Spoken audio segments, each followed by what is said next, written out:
1 second, let's center ourselves. Yeah, sit. You want to breathe right quick? Come on, let's breathe in. Breathe. Let's meditate. Breathe in. Breathe out. There you go. My name's Aiden with Technician, about to interview Ron Gilmore Jr. Introduce yourself. My name is Ron Gilmore Jr. I'm from Nashville. I'm a keyboard player, MD, best sports player on the planet, flyest dressed on the planet, Elle, pianist, producer for everybody. Get his shoes. The old Balenciagas. The old ones. They are rusty, but that's how you know them. Not the new ones. Not the new ones. Not the ones that look like socks. I was wondering, which competition motivates you more? Competing with your label mates at Dreamville or competing with TDE? I look at it like this. Competition, to me, is healthy, right? But if you limit it, to just a certain amount of people or a certain amount of people, then it's kind of like I'm not really shooting for the top. You caught a shout out at the end of 2014 Forest Hills Drive. How did it feel to hear your name on one of the biggest hip hop albums of our generation? I mean, yeah, I'm just proud. Proud of myself for being a part of this. At the same time, after 3-4 albums in, it's just like, whatever. No big deal. When I look back on it and think about it, though, man, that was like a huge moment. Having that recognition and acknowledgement is something that at the time I didn't see the value in, but now I do. And at the same time, yesterday's ceiling is tomorrow's floor.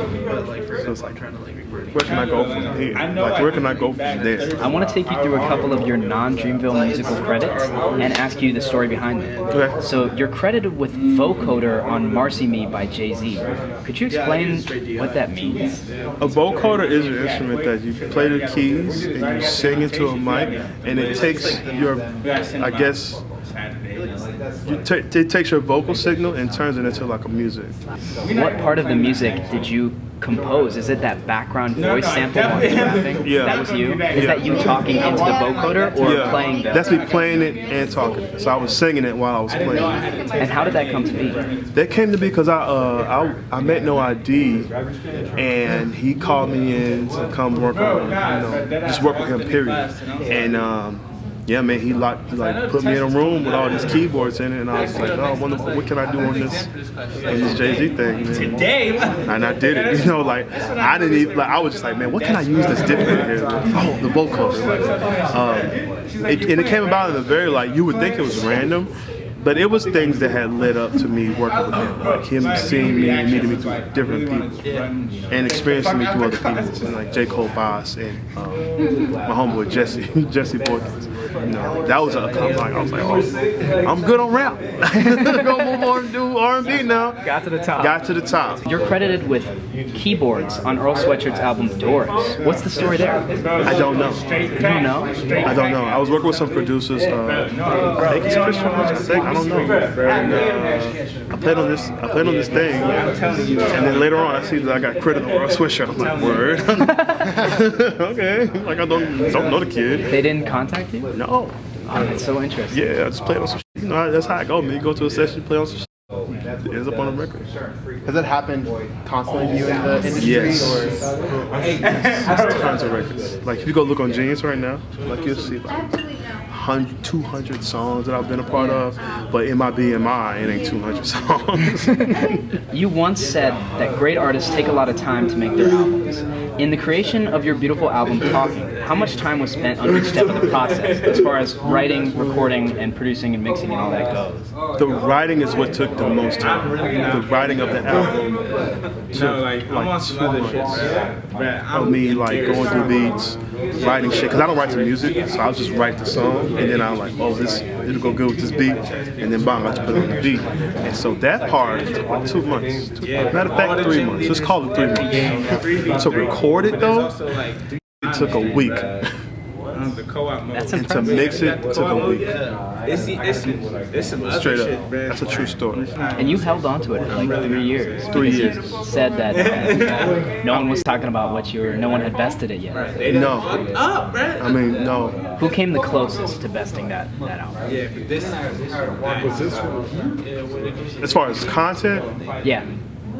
I think Kendrick Lamar. As far as like a big time artist, there's other artists that are way more like, deep than that. But I think as far as being a mainstream artist, like Kendrick Lamar.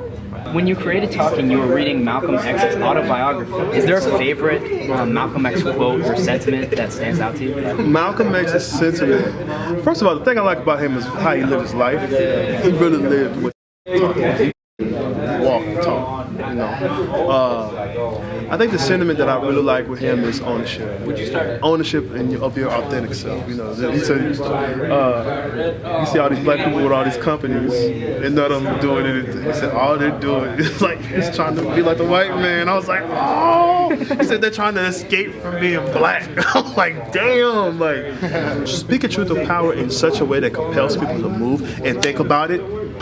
That's what I want. Like that's what I admire about him the most. That he was able to speak truth to power in a way that was like not even unapologetic. Because there's nothing to apologize when you're speaking the truth. Right? But it was more so in the ways of being that he did it. Like he was able to speak to a sort of like self-degradation that it was seen like that the African American population at that time and even still now we don't have the culture of Africa. Like people that are from it, like people that are from Ireland, it's still like, hey, we do this back home, you know, like that, you know.